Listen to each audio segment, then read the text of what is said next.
Quand le rêve détrône la science. La science peut cartographier des galaxies à des années-lumière.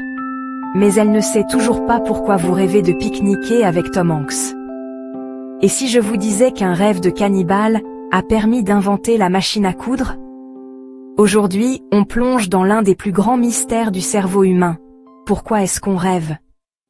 Ce qu'on sait. Vous rêvez principalement pendant le sommeil paradoxal, REM. Ce sommeil joue un rôle crucial dans la formation des mémoires. Mais quel est le lien entre former des souvenirs et halluciner que vous mangez des raisins nourris par Tom Hanks? La science a deux théories complètement opposées. Théorie 1. Les rêves servent à quelque chose en REM.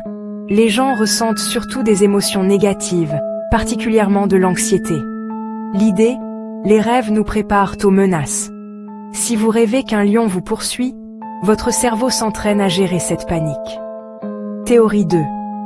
Les rêves ne servent à rien. Les rêves sont un dommage collatéral. Pendant le REM, votre inconscient trie vos souvenirs. Ce tri crée des impulsions électriques aléatoires, et votre cortex assemble une histoire pour donner du sens à ce bruit. Résultat, un rêve. Mais, attendez. Votre cerveau paralyse littéralement vos neurones moteurs pendant le REM pour que vous n'agissiez pas physiquement vos rêves. Ça ne ressemble pas vraiment à un accident évolutif, non?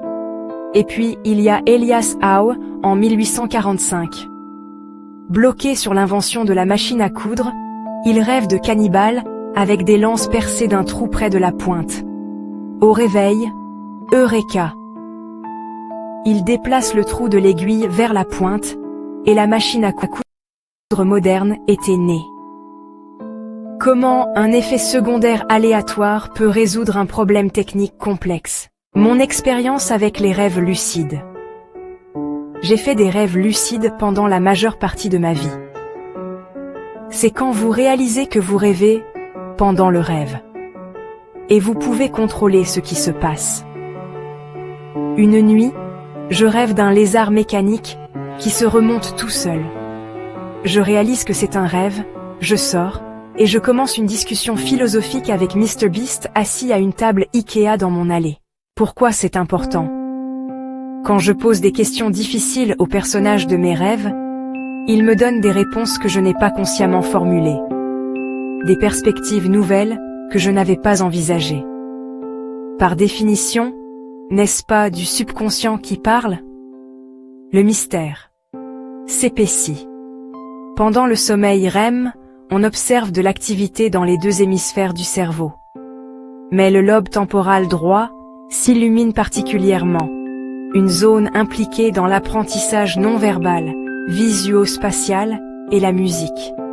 Mes observations contredisent l'idée que les rêves sont juste du dommage collatéral.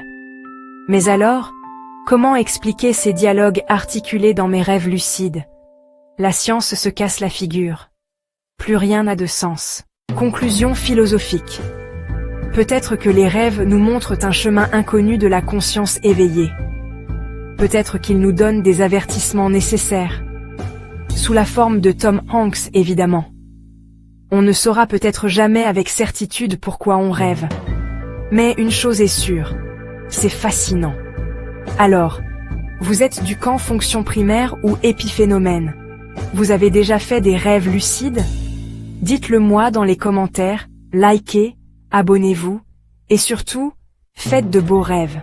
Avec ou sans Tom Hanks.